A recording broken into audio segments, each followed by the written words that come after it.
নমস্কার বন্ধুরা, অনেকদিন ধরে রান্নার প্যারামতি চ্যানেলে আপনাদের সকলকে অনেক অনেক স্বাগত জানাই। আজকে আমি দুর্দান্ত স্বাদের ডিমের একটা রেসিপি আপনাদের সাথে শেয়ার করব।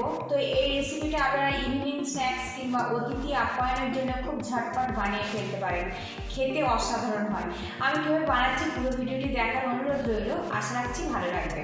আজকের রেসিপির জন্য এখানে আমি দুটো ডিম নিয়েছি আর নিয়েছি ছোট সাইজের আলু। আলুটা আমি খোসা ছাড়িয়ে পরিষ্কার করে ধুয়ে নিয়েছি। আর বন্ধুরা, বেশি পরিমাণে বানাতে ইচ্ছে হলে ডিম আর আলুর পরিমাণটা একটু বাড়িয়ে দেবেন। এখানে আমি একটা বোল নিয়েছি, বোলের মধ্যে কিছুটা জল রেখেছি। এবারে এখানে যে আলুটা আমি নিয়েছিলাম, একটা গ্রেটার দিয়ে আলুটা গ্রেট করে নেব। আর বন্ধুরা, আলুটা কিন্তু একদম মিহি করে গ্রেট করে নিতে হবে।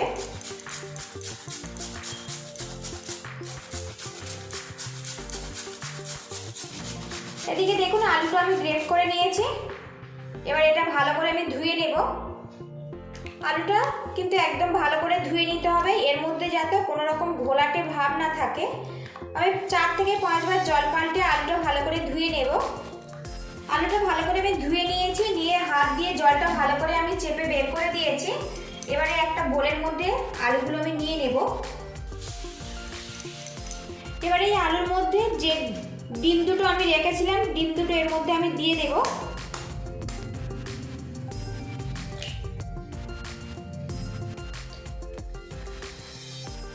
ডিম দুটো আমি আলুর মধ্যে দিয়েছি দেখুন। এবারে এর মধ্যে দিয়ে দেবো 1/2 চামচ আদা রসুন পেস্ট। এবারে এর মধ্যে দিয়ে দেবো ধনেপাতা আর কাঁচা লঙ্কা একসঙ্গে আমি পেস্ট করে নিয়েছি, 1 চামচ পরিমাণে এর মধ্যে আমি দিয়ে দেব। এবারে এর মধ্যে দিয়ে দেবো গোলমরিচের গুঁড়ো, দিয়ে দেবো স্বাদ মতো ঝাল লঙ্কার গুঁড়ো। আপনার লঙ্কাটা পছন্দ মতো দেবেন। এখানে সামান্য পরিমাণে লেবু নিয়েছি, এর মধ্যে আমি রসটা দিয়ে দেব। এর মধ্যে দিয়ে দেবো 1 চামচ পরিমাণে বেসন। বেসনের পরিমাণটা সামান্য রাখতে হবে। দিয়ে দেবো স্বাদ মতো লবণ। এর মধ্যে আমি সামান্য জল অ্যাড করে দেব 3 চামচ পরিমাণে। এবার এটা ভালো করে মিক্স করে নিতে হবে। এদিকে দেখুন, মিশ্রণটা রেডি হয়ে গেছে। আর একটু খেয়াল রাখতে হবে এর মধ্যে যেন কোনো রকম বেসনের দলা ভাব না থাকে। একদম সুন্দর করে এটা মাখিয়ে নিতে হবে। তো দেখুন, এটা রেডি হয়ে গেছে একদম। এদিকে প্যানটা গরম করে নিয়েছি, আর এর মধ্যে দিয়ে দেবো 1 চামচ পরিমাণে সাদা তেল। তেলটা ভালো করে আমি প্যানের চারিদিকে লাগিয়ে দেব। এবারে এর মধ্যে ডিমের ব্যাটারটা দিয়ে দেব। ডিমের ব্যাটারটা দিয়ে ভালো করে এটা সমানভাবে ছড়িয়ে দিতে হবে। আর বন্ধুরা, এই ব্যাটারটা কিন্তু মিডিয়াম থিকনেসে রাখতে হবে। খুব বেশি কিন্তু মোটা করলে এটা রেসিপিটা পারফেক্টভাবে রেডি হবে না। একটু সমান করে ছড়িয়ে দেব। একদম গ্যাসের হিটটা লো টু মিডিয়ামে রাখবো, রেখে এটা আমি অমলেট বানিয়ে নেব। এদিকে দেখুন, ডিমের অমলেটের ওপরের অংশটা কিন্তু কালার চেঞ্জ হয়ে গেছে। হাতে কিন্তু কোনো রকম আর ব্যাটার লেগে যাচ্ছে না, তার মানে কিন্তু নিচের পোর্শনটা ভালো মতো রেডি হয়ে গেছে। একটু আলতো করে এটা উল্টে দিতে হবে। আর বন্ধুরা, একটু খেয়াল রাখতে হবে যেন এই পিছনের পোর্শনটা খুব বেশি তেতে না যায়, তাহলে কিন্তু খেতে ভালো লাগবে না। আরও কিছুক্ষণ এটা আমি ফ্রাই করে নেব, তাহলে কিন্তু একদম পারফেক্টভাবে রেডি হয়ে যাবে। এদিকে দেখুন, ডিমটা কিন্তু ভালো মতো ফ্রাই করে নিয়েছি। গ্যাস হিটটা আমি বন্ধ করে দেব। দিয়ে এবার এই অমলেটটা পুরোপুরি আমি ঠান্ডা করে নেব। এদিকে একটা বোলের মধ্যে আমি 2 চামচ পরিমাণে অ্যারাউট নিয়েছি। আপনারা অ্যারাউটের পরিবর্তে ময়দাও নিতে পারেন, আবার কর্নফ্লাওয়ারও ব্যবহার করতে পারেন। এর মধ্যে জল দিয়ে একটা পাতলা করে ব্যাটার বানিয়ে নেব। তো দেখুন, মিশ্রণটা রেডি হয়ে গেছে। এটা কিন্তু পাতলা করেই বানাতে হবে। এখানে আমি ডিম ফ্রাইটা কোট করার জন্য কিছুটা কর্নফ্লেক্স নিয়েছি। একটু হাত দিয়ে এইভাবে ভেঙে নেব। আপনারা চাইলে ব্রেড ক্রাম্ব কিংবা টোস্টের গুঁড়ো দিয়েও কিন্তু এই কোটটা বানিয়ে নিতে পারেন। কর্নফ্লেক্স দিয়ে কোটটা করলে অনেক বেশি খাস্তা আর মুচমুচে হবে। আলতো করে হাত দিয়ে এটা ম্যাশ করব, তাহলে কিন্তু হালকা করে ভেঙে যাবে। তো দেখুন, এটা রেডি হয়ে গেছে। এদিকে ডিমের অমলেটটা কিন্তু বেশ ঠান্ডা হয়ে গেছে। চারিদিক থেকে আমি কেটে নেব এইভাবে, একটু চৌকো শেপ চলে আসবে। আপনারা কিন্তু এই অমলেটটাও শুধু শুধু খেতে পারেন, খেতে কিন্তু খুবই ভালো লাগে। আর এখন কিন্তু খুব সুন্দর একটা গন্ধ বেরিয়েছে। তো এই কাটা অংশগুলো আপনারা শুধু মুখেও খেতে পারেন। এবারে মাঝে থেকে আমি কেটে নেব।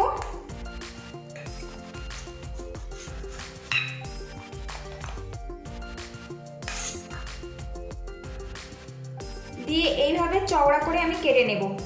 শেপটা আপনারা পছন্দ মতো দেবেন, সরু কিংবা এইরকম চওড়া চওড়া। তো দেখুন এইভাবে আমি রেডি করে নিয়েছি। তো চারটে পুরোপুরি আমার রেডি হয়ে গেছে। এখানে আমি একটা প্লেটে কিছুটা ময়দা নিয়েছি, আর এখানে যে ডিমের কাটলেটগুলো আমি রেডি করে নিয়েছি ময়দার মধ্যে প্রথমে একটুখানি এইভাবে ঘুরিয়ে নেব, তাহলে কিন্তু একটা কোট হয়ে যাবে। আর বন্ধুরা এই রেসিপিটার নাম হচ্ছে এগ ফ্রাই। তো দেখুন ময়দাতে এটা আমি বেশ ভালো করে গড়িয়ে নিয়েছি, আর এখানে যে আমি অ্যারাউটের জলটা গুলে রেখেছিলাম সেটা এর মধ্যে একটা কোট করে নেব। আপনারা চাইলে এগুলো কিন্তু ডবল কোট দিয়েও বানাতে পারেন। আর এখানে যে আমি কর্নফ্লেক্সটা গুঁড়ো করে নিয়েছিলাম সেটা এর মধ্যে আমি দিয়ে দেব। একটু ভালো করে কোট করে নিতে হবে।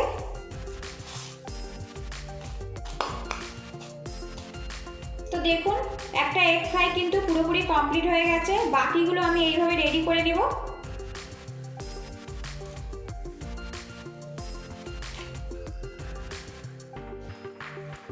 এদিকে দেখুন সবকটা আমি কোট করে নিয়েছি। ডিমের কাটলেটগুলো ভাজার জন্য আমি প্যানে তেল দিয়েছি, তেলটা ভালো মতো গরম হয়ে গেছে। এবার এই তেলের মধ্যে একটা করে কাটলেট আমি দিয়ে দেব। এগুলো আমি মুচমুচে করে ফ্রাই করে নেব, তাহলে কিন্তু খেতে অনেক বেশি ভালো লাগবে। আর বন্ধুরা নতুন স্বাদের ডিম ফ্রাই রেসিপিটা ভালো লাগলে একটা লাইক দিয়ে দেবেন, আর চ্যানেলে নতুন বন্ধু হয়ে থাকলে চ্যানেলটিকে সাবস্ক্রাইব করার অনুরোধ রইল। উল্টে পাল্টে 1 থেকে 2 বার এটা কিন্তু নিলেই রেডি হয়ে যাবে। তো দেখুন এ দুটো কিন্তু ভালো মতো আমি ভেজে নিয়েছি। এবার এগুলো আমি তেল থেকে তুলে নেব। তো বন্ধুরা দেখুন কত লোভনীয় হয়েছে। বাকি দুটো আমি এইভাবে ফ্রাই করে নেব। আর বন্ধুরা এই রেসিপিটা কিন্তু আপনারা সন্ধ্যাবেলা সসের সাথে পরিবেশন করতে পারেন। বাড়িতে হঠাৎ কোনো অতিথি চলে আসলে আপনারা কিন্তু খুব ঝটপট এইভাবে ডিম ফ্রাই বানিয়ে খাওয়াতে পারেন, খেতে কিন্তু অসাধারণ লাগে। সবকটা ডিম ফ্রাই আমার পুরোপুরি কমপ্লিট হয়ে গেছে, আর সসের সাথে এটা ইভিনিং স্ন্যাক্সে আমি পরিবেশন করব। আর বন্ধুরা আপনাদের কাছে আমার একটাই রিকোয়েস্ট, বাড়িতে অবশ্যই একবার এইভাবে ট্রাই করবেন, তাহলে বুঝতে পারবেন এটা কতটাই টেস্টি। পুরো ভিডিওটি দেখার জন্য আপনাদের অসংখ্য ধন্যবাদ রইল। আপনারা ভালো থাকবেন, সুস্থ থাকবেন এই কামনা করে আজকের আমি বিদায় নিচ্ছি।